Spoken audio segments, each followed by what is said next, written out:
one another when we can. So today, I want you to open your eyes and your hearts, and I want you to pretend. We're going to play a game of pretend. So my dad, which is my hero, I've been with him since he's been doing this over 20 years, going to schools and prison ministries and colleges and speaking. But today, he is another man that lost his daughter to suicide because she was bullied relentlessly. I want you to see this man and understand what he's going through. So he's not my father today, but he is a father of a daughter that has taken her own life because she lacked peace. She wasn't at peace with herself. She wasn't at peace with the people that she resided with. And I want you to see how you look at yourselves when peace is not prevalent. Thank you.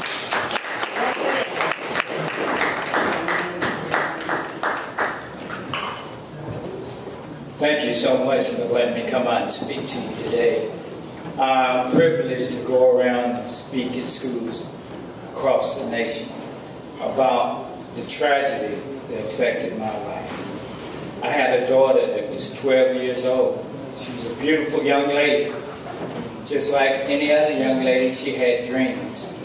But because of her appearance, she was small for her size. She had a stutter in her voice, but her heart was like gold. Me and my wife was only able to have one child, and we put everything we had into that baby. We loved her. But sometimes, with all of the hustle and bustle that's taking place, you lose sight of what your child is going through. My wife and I did not know that our child was being terrorized in school. It was just like growing up when we grew up. We knew the kids and saw differences and would tend to pick on you, but we didn't know to that extent that it was that bad. I always hugged my child every day before she went to school. I always would just take her in my arms and tell her how much I loved her. That was just a ritual, that bonding between me and her mother had the same.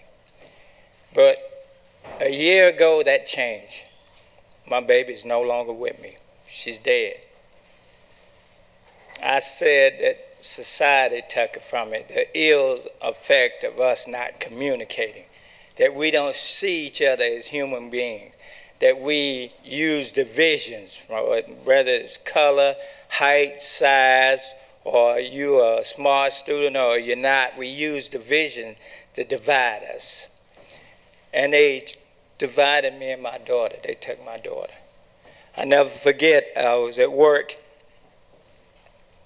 and it seems like yesterday that I lost my daughter, yesterday. I come home sometime and I see my wife sit in the room, and nothing has changed in that room since my daughter died. My wife come and sit on her bed, and she got all these books that she used to read to my daughter when she was a baby. And she sit there, and I have to watch these tears over and over. So I want you young people to know, when you destroy somebody's heart, when you destroy somebody so much that they don't want to live, it's destructive. You don't just kill that one person. You kill the whole family. You affect the grandmother, the aunts, the cousins. And we were affected that way. So I had to watch my wife sit there and cry. And I had to reach deep down inside of myself and say, I got to do something. I can't let my wife suffer like this. I can't let my child die for nothing. So I started going around speaking at schools. And that's why I'm here today, because I want you to know the other side of it. The day I got a phone call and they said, Mr. Johnson, you need to come to the school or you need to go home. Your daughter left the campus and she was upset. Some of the kids said she was crying and we wanted to let you know. I jumped in my car. I left work. I told my boss, I said, I got to go. My baby's something up. I got to go.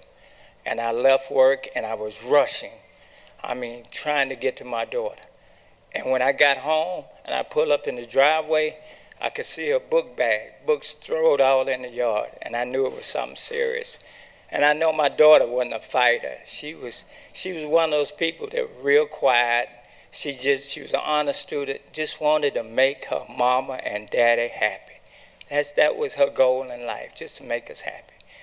And so I jumped out of my car, I ran in the house, and I just started calling her. I said, Sherry. I just started screaming for my baby. Sherry, where you at? What happened, baby? Daddy's here. I can make it better. Where you at? And I couldn't find her. And I know sometimes when she would get depressed, we had this swing out in the yard, and she would just come out and sit in the swing, and my wife would go join her. And at 12 years old, she would lay her head in my wife's lap like a baby. And my wife would just sing to it and try to make things better. So I immediately thought that she went to the swing, but she wasn't there either. So I just ran through different parts of the house, and I said, oh, she's up in her room. And I ran to the room, and I didn't see her. I opened the bathroom door, she wasn't there, and I heard a noise from the closet. And I said, oh, God, she's in the closet, probably balled up in the night crying. I opened that closet door, and there was my baby hanging by a belt around her neck. That belt had cut into her throat. I grabbed my baby. I tried to lift her up. I said, Sherry, come on, baby, hang in there. Daddy got you now. But that belt was so tight on her neck that I couldn't get her loose. I had to let my daughter go and run to the kitchen to get a knife so I could cut her down. As I cut her down, her lifeless body fell to the floor, and I grabbed her. I grabbed her and I tried my best to breathe life back into her. I said, baby, Daddy here, don't leave me. I love you so much. Please don't leave me. And I tried to blow breath into her. I pumped her chest. I kept pumping. I called 911. I said, please get here quick. I said, my baby's something wrong with my baby. I looked at her. I couldn't see her eyes. Her eyes had rolled back in her head. Her body was lifeless, and I just held on as long as I could. The paramedics got there, and they worked on her, and they kept working, and finally one of them turned to me and said, sir, I'm so sorry. She's gone. That was the hardest thing I ever experienced in my life. To lose somebody that had so much zeal for life, my baby. I just wanted her to succeed. I want to tell y'all young people, and I want you to give me the answer to this. Why would you hurt somebody that small? Somebody had that much life. I thought about, what am I going to tell my wife? You tell me what to tell her. That she was so different that you had to hurt her. That she wasn't a human being, that you dehumanized her. I did not know until the police came. And they did an investigation and they found her diary.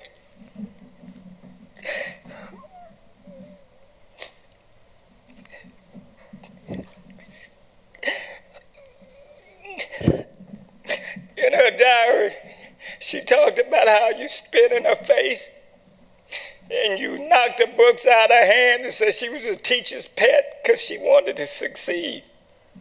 And how she was scared to go to the bathroom.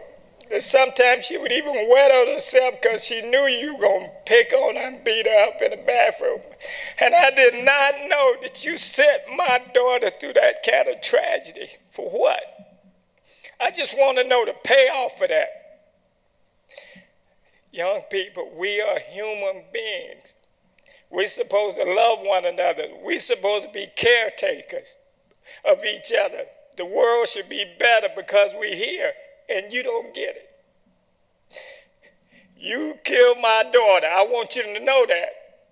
But you could never take it from my heart. Oh, God, help me. You have a responsibility to make a difference in this world. And you kids that stand by, even though you're not involved in picking on my daughter, but if you're friends of these people and you don't say anything, you're just as bad. You're just as bad. Let's get our lives back. Let's get our world back. Let's care about each other. It doesn't take much to say good morning. It doesn't take much just to nod your head. It'll make a difference. I will never let my daughter die. I will always speak up for peace. Please join us in our call for peace. Thank you.